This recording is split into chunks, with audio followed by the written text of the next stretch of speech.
اعوذ باللہ من الشیطان الرجیم بسم اللہ الرحمن الرحیم باب رفع الصوت فی المساجد عن صائب بن یزید قال كنت قائما في المسجد فحسبني رجل فنظرت فإذا عمر بن الخطاب فقال اذهب فأتني بهذين فجئته بهما قال من أنتما أو من أين أنتما قال من أهل الطائف قال لو كنتما من أهل البلد لأوجعتكما ترفعان أصواتكما في المسجد رسول الله صلی اللہ علیہ وآلہ وسلم۔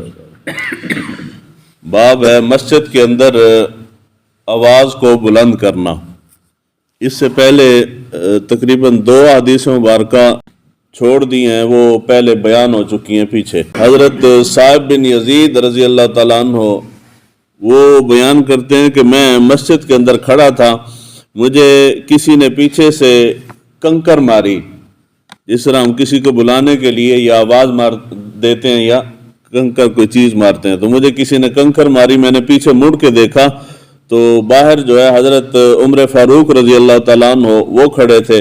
انہوں نے مجھے کہا اشارے سے کہ وہ جو 2 آدمی کھڑے ہیں ان دونوں کو بلا کے لاؤ۔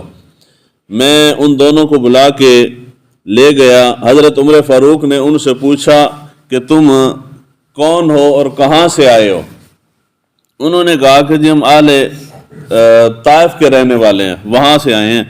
تو آپ نے فرمایا کہ اگر تم اس شہر کے ہوتے یعنی مدینے کے رہنے والے ہوتے تو میں تم دونوں کو سخت سزا دیتا کہ تم حضور صلی اللہ علیہ وآلہ وسلم کی مسجد میں کھڑے ہو کے آواز بلند کر رہے ہو، یعنی اونچی آواز سے بول رہے ہو یا شور کر رہے ہو۔ مسجد کے اندر بلند آواز کرنا، اونچی آواز سے گفتگو کرنا، شور شرابہ کرنا مسجد کے اندر جائز نہیں ہے۔ اور خصوصاً جب بندہ حضور صلی اللہ علیہ وآلہ وسلم کی بارگاہ میں جائے یعنی مسجد نبوی کے اندر جائے تو وہاں یہ زیادہ سخت حکم ہے، اس لیے کہ قرآن مجید فرقان حمید کے اندر بھی اللہ تعالیٰ نے آواز حضور کی بارگاہ میں آواز بلند کرنے سے منع کیا ہے۔ تو یہ عمومی حکم تمام مساجد کے لیے اور خصوصی حکم جو ہے وہ حضور صلی اللہ علیہ وآلہ وسلم کی بارگاہ کے لیے کہ وہاں جا کے خصوصی اہتمام کیا جائے اور عام مساجد کے اندر بھی آواز بلند نہ کی جائے، اونچی آواز سے کلام نہ کیا جائے۔ دوسری چیز یہاں سے بعض فقہاء نے اور بعض لوگوں نے یہ استدلال کیا کہ اگر بندے کو کسی چیز کا علم نہ ہو یعنی وہ جاہل ہو تو اس کو معذور سمجھا جائے، یعنی اس کی جہالت کو قبول کیا جائے کہ جی بندہ کہتا ہے جی مجھے پتہ نہیں تھا تو اس کو معاف کر دیا جائے۔ یہ استدلال یا یہ چیز درست نہیں ہے۔ یہ اس وقت درست تھی اس لیے کہ حضرت عمر فاروق رضی اللہ تعالیٰ عنہ یا خلافت کا جو ابتدائی زمانہ تھا اس زمانے کے اندر دین کی مکمل تبلیغ نہیں ہوئی تھی، لوگوں کو دین کے بارے میں زیادہ علم نہیں تھا، احکام کا علم نہیں تھا۔ اس وقت یہ عذر قابل قبول تھا کہ جی مجھے فلاں چیز کا علم نہیں تھا۔ اس زمانے میں کسی کا بھی یہ عذر قابل قبول نہیں ہے۔ بندہ شراب پی لیتا ہے اور جب اس کو سزا دینے لگے تو وہ کہے کہ جی مجھے پتہ نہیں تھا کہ یہ حرام ہے، یہ اس کا عذر قبول نہیں ہے۔ اللہ تعالیٰ نے محرمات سے رشتہ کرنا حرام کیا ہے۔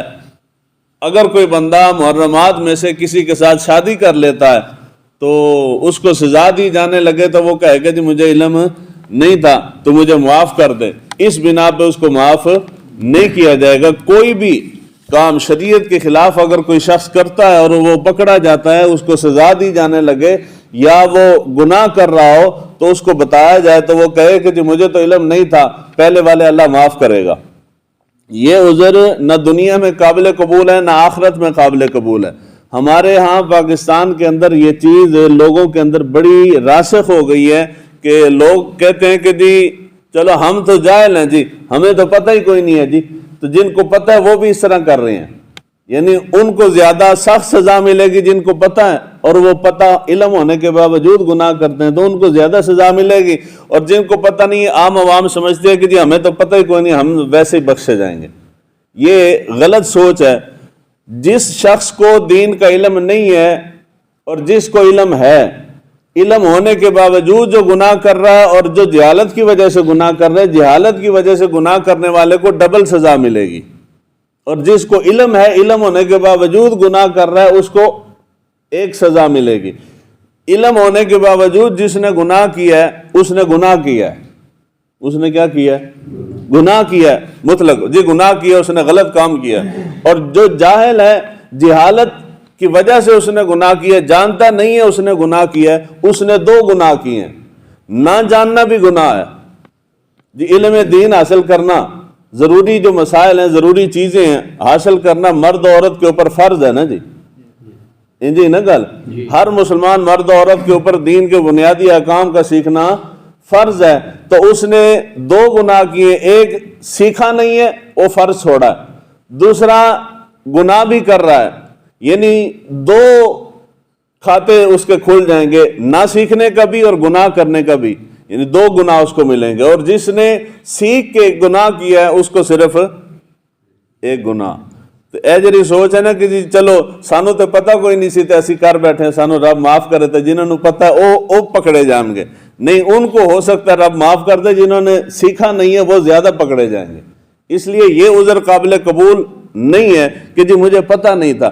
یہی پتہ رکھنے کے لیے تو اللہ تعالیٰ نے تمہارے اوپر دین سیکھنا فرض کیا ہے، تمہارے اوپر لازم ہے کہ سیکھو۔ اب میں ساری زندگی بغیر وضو کے نماز پڑھتا رہوں اور مجھے آخری عمر میں کوئی آ کے وضو کرنا سکھائے اور میں کہوں کہ یار پہلے والا اللہ تعالیٰ معاف کرے، مجھے علم نہیں تھا، تو سوال آئے گا نا کہ جی کیوں علم نہیں تھا، تو نے سیکھا کیوں نہیں ہے؟ اگر بچپن سے ہی موقع نہیں ملا، نہیں سکھایا گیا، تو پھر والدین بھی اس کے اندر گناہ گار ہوں گے کہ جی والدین سے پوچھا گیا جی ہاں جی تسی کیوں نہیں سکھایا؟ یعنی یہ چیزیں سکھانا، تعلیم دینا، بچوں کو پڑھانا لکھانا، ان بنیادی چیزیں سکھانا، یہ ذمہ داری والدین کی بھی ہے اور اس شخص کی اپنی بھی ہے۔ اس لیے اس سوچ سے باہر نکلیں کہ جی چلو ہم تو جاہل ہیں، ہمیں تو رب نہیں پوچھے گا، تو جو پڑھے لکھے ہیں ان کو احتیاط کرنی چاہیے، نہیں، جو جاہل ہے وہ ڈبل سزا کا حقدار ہوگا۔